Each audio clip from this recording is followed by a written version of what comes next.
Hi అండి, welcome to చిన్నారి కథలు తెలుగు. కథ పేరు లౌక్యం తెలియని మనిషి. రచయిత్ర జీవి రమేష్ గారు. మన ఛానల్ని ఫస్ట్ టైం చూస్తున్నట్లయితే కనుక ప్లీజ్ సబ్స్క్రైబ్ చేసుకుని సపోర్ట్ ఇవ్వండి. అలాగే మీ అమూల్యమైన ఫీడ్బ్యాక్ అండ్ సజెషన్స్ ఏదన్నా ఉంటే నాతో కామెంట్ సెక్షన్లో షేర్ చేసుకొని మన వీడియోస్ని లైక్ చేసి షేర్ చేయండి. ఇంకా కథలోకి వెళ్ళిపోదాము. ఎయిర్ ఇండియా విమానం లాస్ ఏంజల్స్ నుంచి బయలుదేరి 10 గంటలైంది. ఫ్లైట్లో విశ్వనాథ్ చాలా టెన్షన్గా ఉన్నాడు.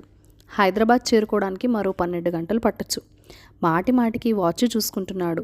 ఫోన్ చెక్ చేసుకుంటున్నాడు. ఏమండి, ఆర్యన్కి యాక్సిడెంట్ అయింది, తలకు దెబ్బ తగిలింది, రక్తం చాలా పోయింది అంటూ భార్య అపర్ణ ఫోన్లో ఏడుస్తూ చెప్పిన దగ్గర నుంచి విశ్వనాథ్ బుర్ర పనిచేయడం మానేసింది.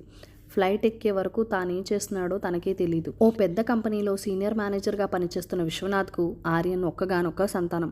బీటెక్ చివరి సంవత్సరం చదువుతున్నాడు. ఈ మధ్యనే క్యాంపస్ ఇంటర్వ్యూల్లో కూడా ఉద్యోగం వచ్చింది. వారం కిందట తాను అమెరికా బయలుదేరినప్పుడు నవ్వుతూ వీడుకోలు చెప్పాడు. ఆసుపత్రిలో అపర్ణ ఒక్కరితే ఉండి ఉంటుంది. ఆమెకు సాయంగా ఎవరైనా ఉంటే బావుండు. ఆ మాట ఎన్నిసార్లు అనుకున్నాడో లెక్కే లేదు. నిజానికి విశ్వనాథ్కు ఎవరూ లేనివాడు కాదు, అందరినీ దూరం చేసుకున్నవాడు.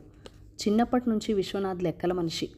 తండ్రి రామ్మూర్తిది కొడుక్కి పూర్తి విరుద్ధమైన పద్ధతి. కలో గంజో ఆయన నలుగురితో కలిసి పంచుకోవాలనేది ఆయన తత్వం. కష్టాల్లో ఉన్నవారికి మాట సాయమే కాకుండా అవసరమైతే 10 పరకు ఇచ్చి పంపించేవాడు. విశ్వనాథ్కి తండ్రి నైజం అస్సలు నచ్చేది కాదు. 10వ క్లాస్ పూర్తయిన తర్వాత ఇంటర్మీడియట్ కోసం 100 కిలోమీటర్ల దూరంలో ఉండే పట్టణానికి బయలుదేరాడు. నీ తమ్ముడు చెల్లి బాగోగులు నేనే చూసుకోవాలి, పక్క ఊళ్ళో ఉన్న కాలేజీలో చేరు అని తండ్రి చెబితే కుదరదని మొండికేశాడు. మంచి కాలేజీలో చేరితేనే చదువులు బాగుంటాయని, మంచి ఉద్యోగం వస్తుందని తండ్రితో వాదించాడు. ఊరందరికీ పంచిపెడుతున్నావు కదా, నాకు పెట్టడానికి డబ్బు లేదా? 10వ తరగతి పాస్ అయిన కొడుకు నుంచి వచ్చిన ఆ ప్రశ్నకి ఆ తండ్రి దగ్గర సమాధానం లేకుండా పోయింది. తన స్తోమతకు మించింది ఆయన. చివరికి రామ్మూర్తి విశ్వనాథ్ని పట్టణానికి పంపించారు. నువ్వు మంచి ఉద్యోగం చేసి చెల్లిని తమ్ముడిని బాగా చూసుకోవాలి. పట్నం బస్సు ఎక్కించినప్పుడు తండ్రి అన్న మాటలవి విశ్వనాథ్ విన్నట్టే నటించాడు. ఇంటర్మీడియట్, ఆ తర్వాత ఇంజనీరింగ్ కూడా పట్నంలోనే చదివాడు. ఓ పెద్ద కంపెనీలో ఉద్యోగం సంపాదించాడు. తన క్లాస్మేట్ అపర్ణను ప్రేమించి పెళ్లి చేసుకున్నాడు. ఆ అమ్మాయి బాగా ఆస్తిపరురాలు కావడం, తల్లిదండ్రులకు ఒక్కరితే కూతురు కావడం వల్ల ప్రేమ అనే పదాన్ని ఇన్వెస్ట్ చేసి రాత్రికి రాత్రి కోటీశ్వరుడు అయిపోయాడు. చదువుకున్నాళ్ళు ప్రతి నెల డబ్బుల కోసం తండ్రి వెంట పడిన విశ్వనాథ్ ఉద్యోగం వచ్చిన తర్వాత ఇంటి ముఖం చూడటమే మానేశాడు. తన పెళ్లి నిశ్చయం అయిపోయిన తర్వాత తప్పదన్నట్లు తల్లిదండ్రులకు చెప్పాడు. వాళ్ళు కూడా ఏదో బంధువుల పెళ్లికి వెళ్ళినట్టే వెళ్ళి వచ్చేశారు. విశ్వనాథ్ చదువు కోసం ఉన్న 2 ఎకరాలు అమ్ముకున్న రామ్మూర్తి తన చిన్న కొడుకు శంకర్ను డిగ్రీ మాత్రమే చదివించగలిగాడు. ఊళ్ళో జూట్ మిల్లో క్లర్క్గా పనిచేస్తూ కుటుంబ భారాన్ని మోస్తున్నాడు శంకర్. ఇక ఒక్కగానొక చెల్లి పెళ్లి విషయంలో కూడా విశ్వనాథ్ పెద్దగా జోక్యం చేసుకోలేదు. నామమాత్రానికి 4 డబ్బులిచ్చి అంతకంటే ఇవ్వలేనని చెప్పి తేల్చేశాడు. అత్తింటి బంధువుల దగ్గరికి వెళ్దామన్న అపర్ణ అడిగినా విశ్వనాథ్ పట్టించుకునేవాడు కాదు. తన పని చేసే కంపెనీలో కూడా స్వార్థపరుడనే ముద్ర పడిపోయింది. తాను ఎదగడం కోసం అందరినీ నిచ్చెనలా వాడుకున్నాడు. ఇతరుల కష్టాల్ని కూడా తన ఖాతాలో వేసుకుని ప్రమోషన్లు సాధించుకున్నాడు. మేనేజర్ స్థాయిలో ఉన్నాడు కాబట్టి అతని గౌరవించిన ఏ ఒక్కరికి విశ్వనాథ్ మీద మంచి అభిప్రాయం లేదు. తన స్వార్థానికి విశ్వనాథ్ పెట్టుకున్న పేరు లౌక్యం. తనలాగా లౌక్యం లేక తండ్రి పేదరికంలో మిగిలిపోయాడని భార్యతో చెబుతూ ఉండేవాడు. తనకంటే అర్హులున్నా తనకి ప్రమోషన్లు తొందరగా రావడానికి తన లౌక్యమే కారణమని వాదిస్తాడు. ఒక్కగానొక్క కొడుకు ఆర్యన్ అంటే విశ్వనాథ్కి ప్రాణం. వాడు అడిగినవన్నీ కాదు లేదు అనకుండా కొనిచ్చాడు. బీటెక్లో జాయిన్ అయ్యాక ఆర్యన్ నెలకొకసారి టూరిజం అంటూ ఊర్లు తిరగడానికి వెళ్ళేవాడు. విశ్వనాథ్ కూడా కొడుకు అడిగినంత డబ్బు ఇచ్చి మరీ పంపించేవాడు. తన చిన్నతనంలో గడిపిన పేద జీవితం తన కొడుకు దరిదాపుల్లో కూడా రాకూడదనుకునేవాడు. అలాంటిది ఈరోజు వాడు చావు బతుకుల్లో ఆసుపత్రిలో పడి ఉన్నాడు. కొడుకు యాక్సిడెంట్ వార్త తెలియగానే తను పరుగున రావాల్సి వచ్చింది. తనకు సాయం చేయడానికి ఏ ఒక్కరూ ముందుకు రారని తెలుసు. తనకు కరోనా వచ్చి ఆసుపత్రిలో ఉన్నప్పుడు కూడా తన స్టాఫ్ ఎవరూ పట్టించుకోలేదు. ఇప్పుడు కూడా తన భార్య కొడుకు ఒంటరిగానే ఉండి ఉంటారు. భార్యను తలుచుకుంటే అతనికి బాధేసింది. ఫ్లైట్ దిగి క్యాబ్లో సరాసరి హాస్పిటల్కి బయలుదేరాడు. భార్య నుంచి ఫోను మెసేజ్ వచ్చింది. టెన్షన్గా మెసేజ్ బాక్స్ ఓపెన్ చేసి చూశాడు.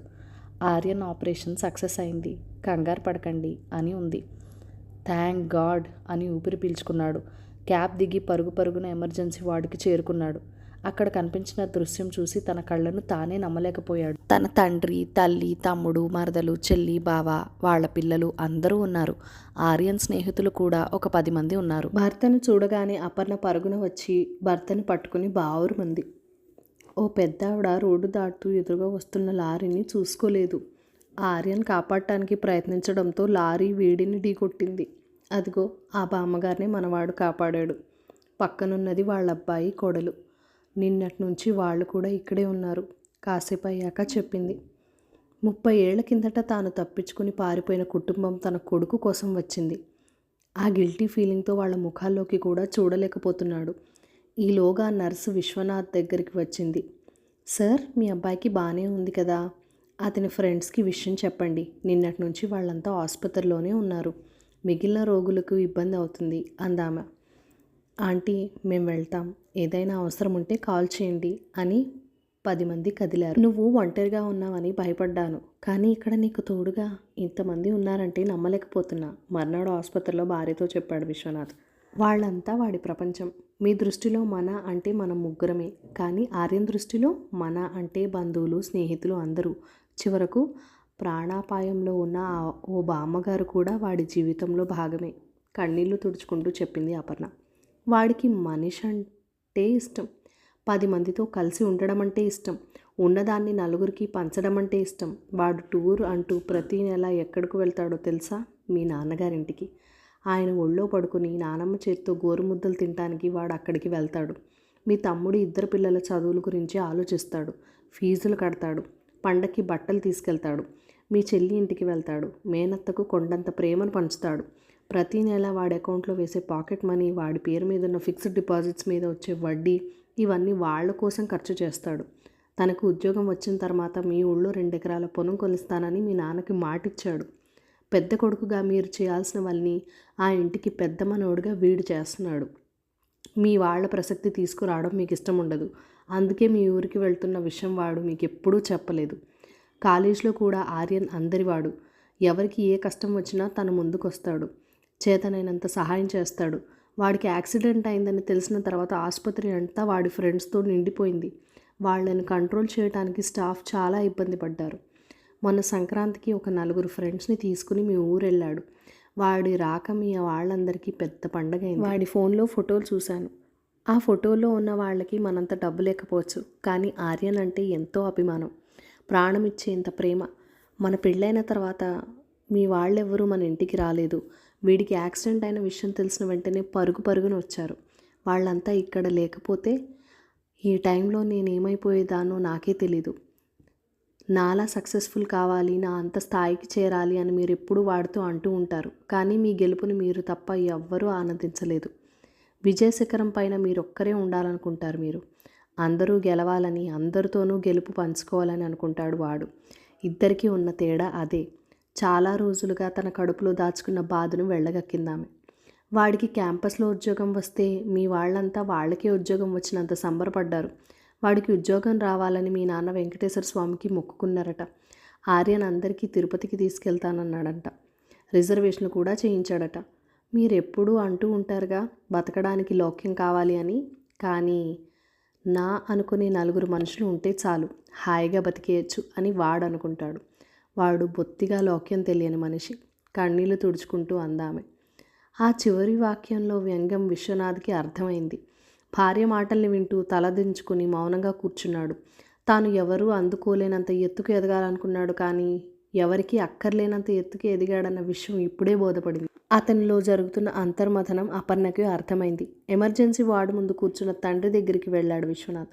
పక్కన ఉన్న కుర్చీలో కూర్చుని ముడతలు పడ్డ తండ్రి చేతుల్ని పట్టుకొని, ఆర్యన్కి బాగైన తర్వాత అందరం కలిసి తిరుపతి వెళ్దాం నాన్న అన్నాడు. ఆ మాట అంటున్నప్పుడు విశ్వనాథ్కు కన్నీళ్ళు ఆగలేదు. తండ్రి భుజం మీద తల వంచి వెక్కి వెక్కి ఏడుస్తున్నాడు. తను చేసిన తప్పులు ఆ కన్నీటితో కరిగిపోయేలా. కథ సమాప్తం. Thank you for watching. Bye bye.